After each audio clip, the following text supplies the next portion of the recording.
ప్రతి విద్యార్థికి నాణ్యమైన విద్యను అందించడమే లక్ష్యంగా కూటమి ప్రభుత్వం కృషి చేస్తుందని ఎంపీ పెమ్మసాని చంద్రశేఖర్ అన్నారు. సాంబశివపేటలోని ప్రభుత్వ మహిళా జూనియర్ కళాశాలలో శుక్రవారం జరిగిన మెగా పేరెంట్స్ టీచర్స్ మీట్ కార్యక్రమంలో పెమ్మసాని పాల్గొని మాట్లాడారు. విద్యా వ్యవస్థల్లో సమూలమైన మార్పులు తీసుకొచ్చేందుకు ప్రభుత్వం కృషి చేస్తుందని, అందులో భాగంగానే 30,000 కోట్ల రూపాయలు ఖర్చు చేస్తుందని అన్నారు. ప్రభుత్వ పాఠశాలలో చదివి నేడు ప్రజా ప్రతినిధిగా ఇక్కడకు రావడం సంతోషంగా ఉందని, తల్లిదండ్రులు తమ పిల్లల చదువుల్లో భాగస్వాములు కావాల్సిన అవసరం ఉందని గుర్తు చేశారు. ప్రతి తల్లిదండ్రులు లీప్ యాప్ ని డౌన్లోడ్ చేసుకోవాలని సూచించారు. విద్యా వ్యవస్థల్లో అనేక సంస్కరణలు తీసుకొచ్చిన నేపథ్యంలోనే ప్రైవేటు పాఠశాల నుండి విద్యార్థులు ప్రభుత్వ పాఠశాల వైపు మొగ్గు చూపుతున్నారని అన్నారు. ఎమ్మెల్యే నజీర్ మాట్లాడుతూ విద్యార్థుల్లో ప్రమాణాలు పెంపొందించడం కోసం మెగా పీటీఎం కార్యక్రమం దోహదపడుతుందని చెప్పారు.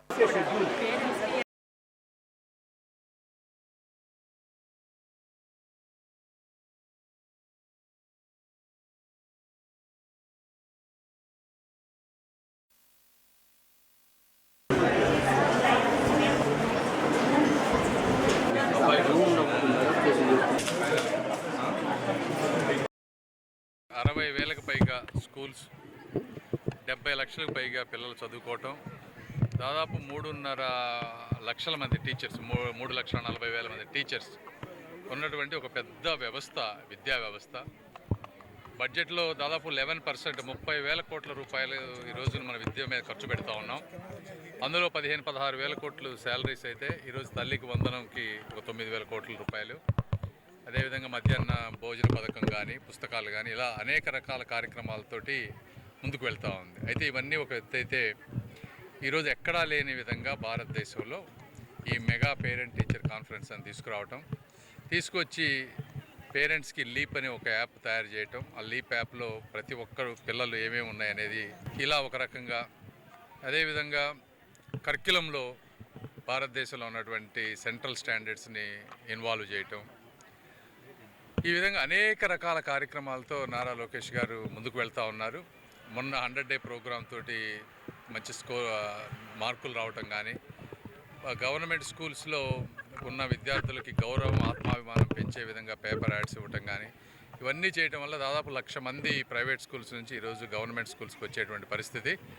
ఈ విద్యార్థులు, ఉపాధ్యాయులు, అదేవిధంగా పేరెంట్స్, ప్రభుత్వం, ఈ నలుగురు భాగస్వామ్యం వెళ్ళి ఒకళ్ళొకళ్ళు అర్థం చేసుకుంటే విద్యా వ్యవస్థ అద్భుతంగా ముందుకు వెళ్తుంది. ఎందుకంటే ఇంత డబ్బు ఖర్చు పెడుతున్నప్పుడు ఆ ఫలాలు పేదవాళ్ళకి అందాలి.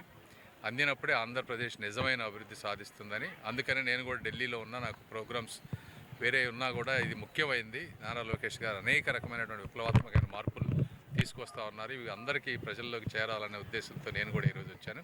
ఈ కార్యక్రమం ద్వారా ఇలా అందరితో పాలు పంచుకోవడం చాలా ఆనందంగా ఉంది. ఇందులో ఎప్పుడైనా సరే, అంటే ఇది నా పర్సనల్ ఒపీనియన్, గవర్నమెంట్ ఒపీనియన్ అని కాదు, కానీ వ్యవస్థలో ఉన్నటువంటి లోపాలను సరిదిద్దాలి మనం. ఇప్పుడు ఏ మినిస్ట్రీ అయినా తీసుకోండి మీరు, ఒక రైల్వే మినిస్టర్, ఒక రైల్వే యాక్సిడెంట్ కానీ, లేకపోతే ఒక ఎయిర్వేస్, ఒక ఫ్లైట్ యాక్సిడెంట్ కానీ, ఇవన్నీ మినిస్టర్కు ఉండేటువంటి అన్ని లాస్ట్ వరకు అన్ని ఎంత మనం పర్ఫెక్ట్గా చేసినా కూడా ఒక్కొక్కసారి కొంతమంది చేసేటువంటి దాంతో ఇబ్బందులు అవుతూ ఉంటాయి. అయితే ఇవి మళ్ళీ జనం చేయకుండా ఉండాలంటే ఏమి చేయాలి అంటే, చేసినటువంటి వాళ్ళని శిక్ష పడేటట్టు చేయటం. ఈ రోజున ఒక రకంగా బాధాకరమే, కోర్టులు కానీ ఇంకో వ్యవస్థ కానీ ఫాస్ట్గా యాక్షన్ తీసుకోకపోవటం, శిక్షలు పడకపోవటం వల్ల ఇది లేట్ అయిపోతూ ఉంది. దాంతో జనాల్లో ఒక రకమైనటువంటి ఫ్రస్ట్రేషన్, యువతలో ఇవన్నీ వస్తూ ఉన్నాయి.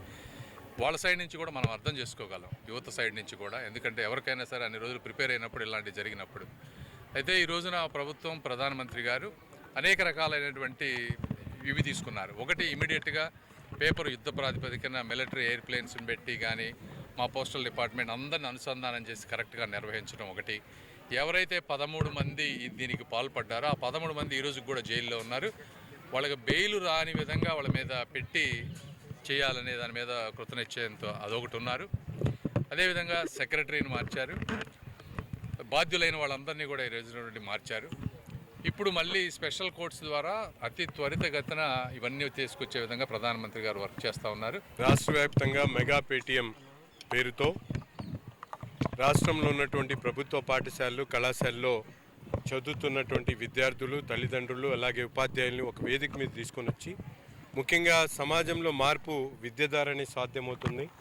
అటువంటి విద్య మరింత మందికి ప్రతి ఒక్కరికి కూడా అందించాలి. దాంట్లో కావాల్సినటువంటి మార్పులను సాధించాలంటే అది సమాజంలో ఉన్నటువంటి ప్రతి ఒక్కరి భాగస్వామ్యం ద్వారానే సాధ్యమవుతుందనేటువంటి విషయాన్ని విద్యాశాఖ మంత్రి నారా లోకేష్ గారు గ్రహించి ఈ కార్యక్రమాన్ని రాష్ట్ర వ్యాప్తంగా ఏర్పాటు చేయడం ఒక మంచి రిజల్ట్ కనిపిస్తూ ఉంది.